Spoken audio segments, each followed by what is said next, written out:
What's happening, gentlemen, and all 0.4% of you ladies out there? In this video I'm going to show you one of the most stylish weapons in Elden Ring, which will have you slicing up enemies in no time. We're going to cover how to get the weapon, and also dive into 3 different playstyles for this weapon to fit your style. We'll also be covering the armor sets, talismans, spells, all needed to make the most out of this amazing weapon. So let's get into it.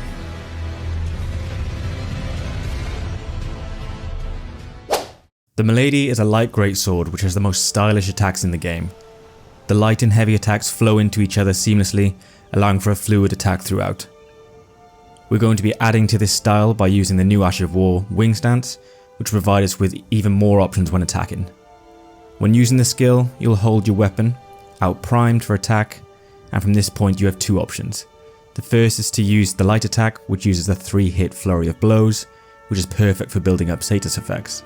The second option is to use the heavy attack, which is where this build really gets fun. This makes you jump into the air and fly towards your target in a slam attack. When jumping up, this can dodge so many enemy attacks in the process and make you just look so epic. But executing this perfectly makes you feel like an Elden Ring god.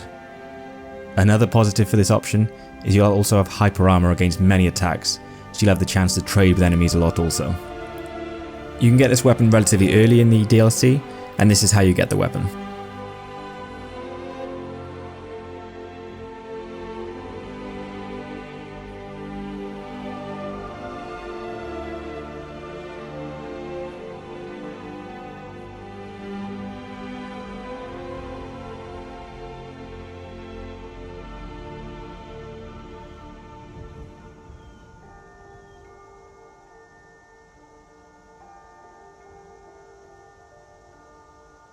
Now the first Milady build we're going to look at is for all you bleed merchants out there, because who doesn't love bleed in this game? With this playstyle we're looking to use the fast and flowing moveset to hit the enemy as many times as possible, allowing to build up blood loss as quickly as possible. When adding this affinity to our weapon, we'll have around 114 bleed build up on the weapon, along with the addition of descaling to arcane. The armor set here doesn't really matter for this build, you can alter this to whichever armor you'd like. But for bleed specifically, I would 100% use the white mask, as this increases our attack power when there's blood loss in the vicinity. The main armor set that I'm using here is a Solitude armor set, which provides us with great damage negation and just looks so good. Moving on to the stats for the build, we're going Vigor at 50 as always. Mind, we don't really need it here, we're going for 20. Endurance at 20, this can even be pushed up further. Strength at 12. Dexterity being our main stat at 75. Intelligence at 7, Faith at 25 to use our buffs, and finally Arcane at 30 to increase our blood loss. And moving on to the first talisman for the build, we're going to be using the Lord of Blood's Exaltation, and this will again boost our attack power when there's blood loss in the vicinity. Next up we have the Rotten Wingsword Insignia, which will be increasing our damage with successive attacks, and when using our skill we're going to be using the Flurry of Blows to quickly build up bleed, and also increase our attack power with just constant attacks. Another talisman which will stack with the last is Millicent's Prosthesis, which will give us an additional 5 dexterity, boosting up to 80, and once again will also boost our damage with successive attacks. Our final talisman is going to be the Rellana's Cameo, which is the new talisman in the DLC, allowing us to increase our damage when in the same stance for a while. You can see here, when we're in the same stance, our character will glow red, meaning that the buff has been activated. And in our flask for the build, we're running the Thorny Crack tier. This will boost our damage to successive attacks even further, and we're going to be slashing a whole lot with this build. We're going to be using the Blood-Sucking Crack tier, again another new one, which will give us additional damage boost. But if you aren't one for bleed and prefer using Faith to destroy your enemies, then this next one is for you. We're going to be utilising the Sword Dance Ash of War, and the main reason we're going to be using this is because the DLC has also added a new armor set, which allows us to boost our damage of dancing skills. Once again, we're rocking the Belly Dancer set for the additional damage to our skill. We're going to be setting this up with the Flame Affinity, turning this into a Flame Beast.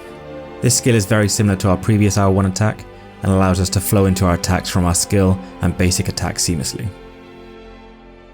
The stats for this build are as follows, pretty much the same: Vigor at 50, Mind at 20, Endurance at 20, slightly different, Strength at 12, Dexterity we're lowering to only 20, Intelligence at 7, Faith, we're pumping this all the way up to 58, and Arcane at 10.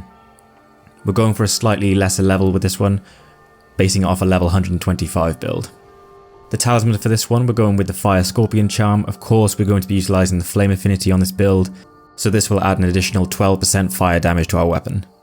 Next up, we're going to be using the Shard of Alexander, which as always will just boost the damage of our skill. Next up, we have the buff to our successive attacks yet again. We're going to be using the Rotten Wingsword Insignia, and also Millicent's Prosthesis. Keeping on track with increasing our attack power from successive attacks, we're going to have to include the Thorny Cracked Tear again, and we're going to pair this with the Flame Shrouding Cracked Tear for this one, just to boost our fire damage.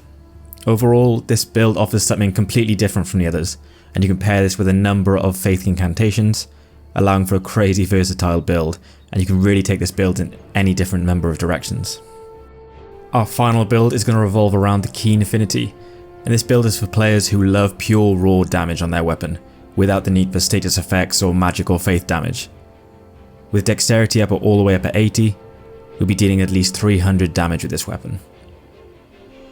A great way to add to this weapon would be to add spells or greases to the weapon, such as the Blood Flame.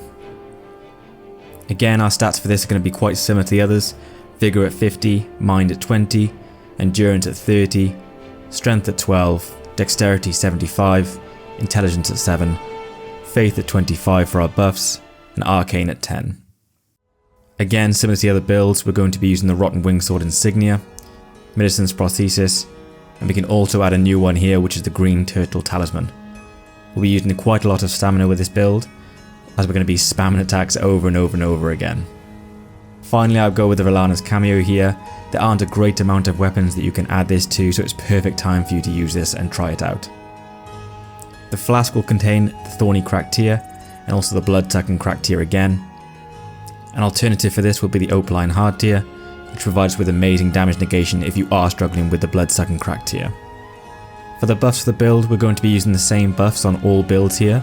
These are going to be Golden Vow, which will provide us with an increase to our physical attack power and provide us with damage negation. We'll also be using the Flame Grant Me Strength incantation, which will give us a boost to our attack power, and also our Flame build, it will boost our fire damage, which is perfect. These three Milady builds will have you slicing and dicing every enemy in Elden Ring. Whichever one you choose, they will all have the same insane moveset, which just makes the weapon so good.